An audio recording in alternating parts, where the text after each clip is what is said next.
శ్రీ మహాగణాధిపతయే నమః శ్రీ మహాసరస్వత్యే నమః శ్రీ గురుభ్యో నమః హరి ఓం సదాశివసమారంభాం శంకరాచార్యమధ్యమాం అస్మదాచార్యపర్యంతాం వందే గురుపరంపరాం. జై గురుదేవ్ దత్త. జగతః పితరం వందే పార్వతీ పరమేశ్వరం. పరమేశ్వర స్వరూపమైనటువంటి సృష్టికి నమస్కారాలు చేస్తూ డిసెంబర్ 1వ తారీఖు నుండి జనవరి 1వ తారీఖు వరకు గల సింహరాశి వారికి డిసెంబర్ నెల మాస ఫలితాలు ఏ విధంగా ఉంటాయి మీకు నేను తెలియజేస్తాను. సింహరాశిలో మఖ నక్షత్రంలో ఉన్నటువంటి 4 పాదములు, పుబ్బా నక్షత్రంలో ఉన్నటువంటి 4 పాదములు, ఉత్తర నక్షత్రంలో ఉన్నటువంటి 1వ పాదము కలిపి సింహరాశిగా చెప్పబడుతోంది. ఈ రాశి వారికి ప్రారంభములుగా ఇటు 3వ స్థానం ముందు కేతువు, 17వ తారీఖు వరకు 4వ స్థానం ముందు రవి, ఆ తర్వాత 5వ స్థానంలోకి రవి సంచారము, అదేవిధంగా చతుర్థ కేంద్రం ముందు బుధుడు, చతుర్థ కేంద్రం ముందు శుక్రుడు, షష్ఠమం ముందు శని, 6వ స్థానం ముందు శనైశ్వరుడు, 8వ స్థానం ముందు గురుడు, 9వ స్థానంలో రాహువు ప్రధానమైనటువంటి ఫలితాలన్నీ కూడా నిర్దేశింపబడుతున్నాయి. సింహరాశి వారికి కొంత అనుకూలమైనటువంటి సమయం వచ్చిన్నది. అయితే అర్ధాష్టమ రవి శుభాశుభ మిశ్రమమైనటువంటి ఫలితాలను ఇస్తారు. కానీ షష్ఠ శని బాగున్నారు. కేంద్రం ముందు శుక్రుడు, బుధుడు, 3వ స్థానంలో పరాక్రమ స్థానం ముందు కేతువు. మీ యొక్క కష్టానికి తగ్గ ప్రతిఫలము ఖచ్చితంగా మీరు అనుభవిస్తారు. అయితే ప్రతి విషయాన్ని కూడా మీరు ఛాలెంజ్గా తీసుకుంటేనే తప్ప ఎవరి కోసం అదే వస్తుందిలే అని మీరు కనుక కూర్చున్నారో వెనక్కి అడుగులు పడతాయి. పని 1 అడుగు వేస్తే మీరు 10 అడుగులు వేయడం చాలా మంచిది. ఈ విషయంలో మీరు కొంత చాకచక్యంగా వ్యవహరిస్తూ దూసుకు వెళ్ళాలి. పొగడ్తలను మాత్రం నమ్మవద్దు. ఎదుటి వ్యక్తులు మిమ్మల్ని పొగుడుతుంటారు. మీతో పని చేయించుకోవాలని మీ యొక్క వ్యక్తిగత విషయాలన్నీ కూడా తెలుసుకుని, మీకు తెలియకుండా మీ ద్వారా ఉన్నటువంటి మీ యొక్క వ్యక్తిగత విషయాలన్నీ కూడా తెలుసుకుని వాళ్ళు మీకేదో సహాయం చేస్తున్నట్టుగా నటిస్తూ మిమ్మల్ని వక్రగతి తప్పుదారి పట్టించేటువంటి అవకాశాలు ఉన్నాయి.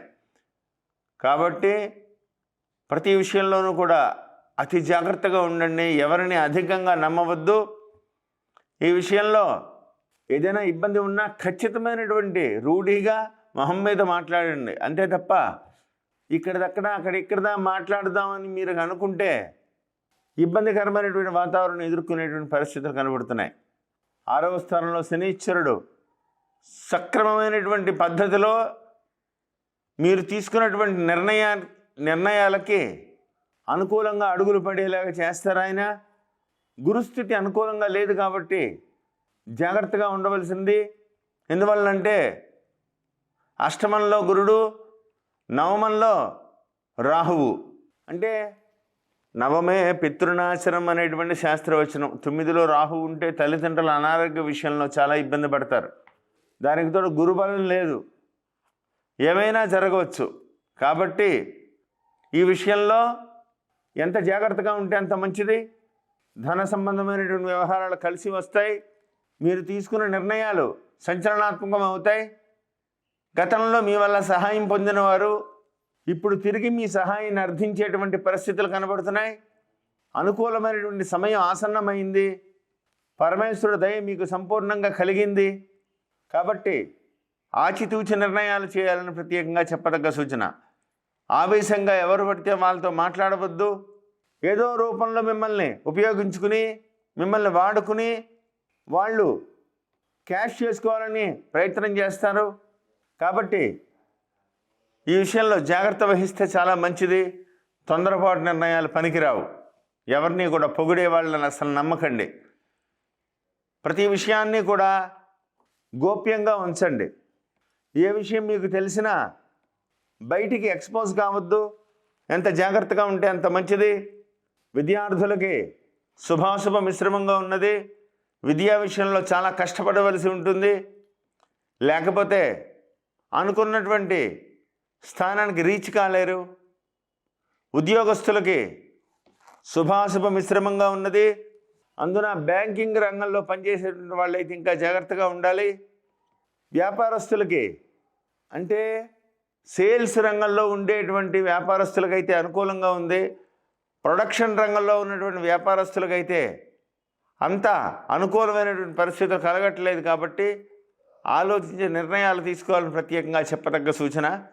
అదేవిధంగా జాతకంలో అష్టమ స్థానంలో గురువు యొక్క సంచారము, సప్తమంలో శనైశ్వరుడు, భాగ్యమందు రాహువు సంచరించేటువంటి పరిస్థితులను బట్టి కనుక చూస్తే ధన సంబంధమైనటువంటి వ్యవహారాలలో మధ్యవర్తిత్వాల వల్ల చాలా అంటే నష్టం ఎక్కువ కనపడుతోంది. ప్రత్యేకమైనటువంటి జాగ్రత్తలు తీసుకుంటే కానీ మీరు అందులోంచి బయటికి రాలేరు. కాబట్టి వ్యక్తిగత జాతక పరిశీలన ఒకసారి చేయించుకోవాలని ప్రత్యేకంగా చెప్పదగ్గ సూచన. ప్రతి విషయంలోనూ కూడా ముందు చూపు చాలా అవసరం. లేకపోతే ఇబ్బందికరమైనటువంటి పరిస్థితులు ఎదుర్కొంటారు. కాబట్టి ఆలోచనతో ముందుకు వెళ్ళాలని ప్రత్యేకంగా చెప్పదగ్గ సూచన. ఉద్యోగస్తులకి ఇష్టం లేని ప్రదేశానికి స్థానచలనం వెళ్ళవలసి రావచ్చు. స్థానచలనం జరిగేటువంటి అవకాశం కనబడుతోంది. కాబట్టి ఇప్పుడు ఉన్నటువంటి ఈ రెసిషన్లో ఉద్యోగ విషయంలో ఏమాత్రం శ్రద్ధగా లేకపోయినా కొద్దిగా వక్రగతి పట్టి సమానమైనటువంటి స్థితిగతులు కలగజేయకుండా వక్రగతి పట్టేటువంటి అవకాశం ఎక్కువ కనబడుతుంది. కాబట్టి ఆ దిశగా ఆలోచిస్తూ ముందుకు వెళ్ళాలని ప్రత్యేకంగా చెప్పదగ్గ సూచన. స్త్రీలకి ఆరోగ్య విషయంలో అనుకూలమైనటువంటి పరిస్థితులు కనబడుతున్నాయి. గురువారం రోజున మమ వర్తమాన గోచార వేదవశాత్తు అష్టమ స్థాన స్థిత బృహస్పతి గ్రహ దోష పరిహారార్థం అని చెప్పి సంకల్పం చెప్పించుకుని గురువారం రోజున శనగలు గుళ్ళో దానం చేయండి. అదే రోజు శనగలు ప్రసాదం చేసి స్వామివారికి ప్రత్యేకమైనటువంటి నైవేద్యం పెట్టించి ముందుకు వెళ్తే అనుకున్నటువంటి పనులన్నీ కూడా పూర్తి అయి విజయపథంలో మీరు దూసుకు వెళ్తారని చెప్పడంలో ఏమాత్రం సందేహం లేదు. ప్రతి విషయంలోనూ కూడా అంటే ఏదైనా ఒక ఇన్వెస్ట్మెంట్లో కానీ దూరపు ప్రయాణాల్లో కానీ సొంత నిర్ణయమే చాలా మంచిది. ఎదుటి వ్యక్తులు ఎంత మీరు నమ్ముదాం అనుకున్నా వాళ్ళు ఏదో రూపంలో మీకు గొయ్యి తీయడానికి ప్రయత్నం చేస్తూ ఉంటారు. వాళ్ళని నమ్మి మీరు చిక్కుల్లో కొని తెచ్చుకోవద్దని ప్రత్యేకంగా చెప్పదగ్గ సూచన. జాగ్రత్తతో వ్యవహరిస్తే ఆలోచనతో ఈ యొక్క డిసెంబర్ నెల మీరు పూర్తి చేయగలుగుతారు. ఎటువంటి ఇబ్బందులు ఉండము. ముఖ్యమైనటువంటి నేను చెప్పినటువంటి పరిహారాలన్నీ కూడా సశాస్త్రీయంగా చేసుకుంటూ దూరపు ఆలోచనతో ముందుకు వెళ్తారు అని కోరుకుంటూ జై గురుదేవ్ దత్త. శుభం భూయాత్.